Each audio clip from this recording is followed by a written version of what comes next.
Picking a doctor can be very frustrating for a lot of people. Not for me. Oh, well, okay.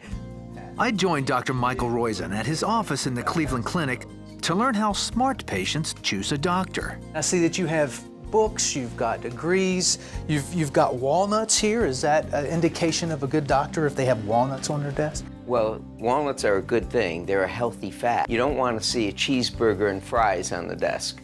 You want the guy to be around long enough so that he or she is able to take care of you.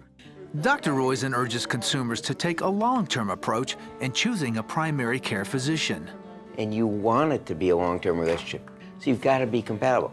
Will he take your calls, you know, when you call in an emergency? How does he, in fact, work with the emergency room or the hospital that you're going to use? Most people randomly choose a doctor out of the phone book or off a list provided by their insurance company. Dr. Roizen suggests a better way. Visit an emergency room at the hospital you're likely to use. Ask the nurses, which doctor would you recommend for just a general internist or family practitioner? Because they see the docs under fire.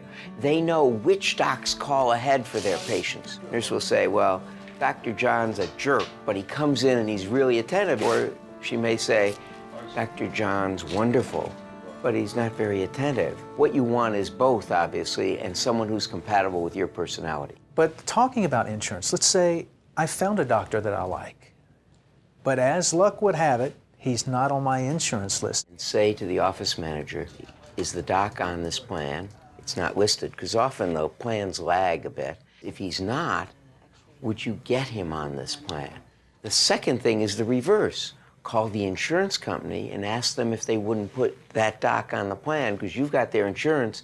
And remember, in that wonderful period called open enrollment in November, you can change. About 3 people is all it takes to move either the doc or the insurance company. What if the staff tells you the doctor is not accepting new patients? A no is never a no in that case. Usually that's a very good doctor. And you befriend the office manager and you keep asking until you get a yes. When you are ready to check out a physician, set up an appointment to visit his office early in the day. Because docs get emergencies, they get backed up, they get phone calls.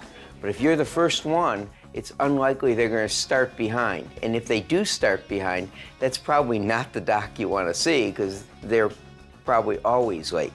What should you look for in a doctor's office? Go and look in that office, and it looks like chaos. And you see patients going in and out every 2 minutes. That's probably not the place for you if you want some time. When speaking with the doctor, what should you ask? Is he board certified? Does he take continuing education courses? Does he treat patients like you? Who covers for him or her when he's on vacation? You don't want it to be no one does, and you want it to be someone who also is board certified. You can use the internet to verify where the doctor received his medical degree. And you can check with the state licensing board to see if any legal action was taken against his medical practice. Talking to doctors can be very intimidating. The word doctor means teacher. You bring your health journal in and they get the extra time to teach. All of a sudden, that intimidation will go away. You and they will become friends and co-partners in managing your disease or in managing your problems or in keeping you healthy. You mentioned the health journal. What is in your health journal is all those things that are important for your physician to know. It's got all your immunizations. It's got every medical illness, surgical illness.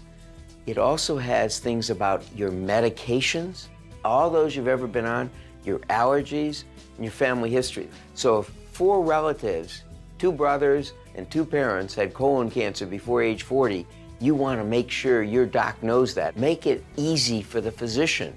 Because remember, if it's easy for your physician, he or she is more likely to get the diagnosis right and have more time to teach you what you should and shouldn't do.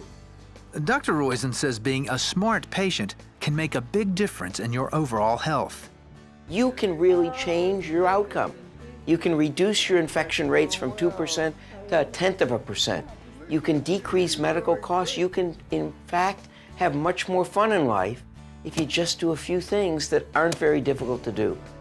This is Tim Branson at the Cleveland Clinic, becoming a smarter patient for the 700 Club.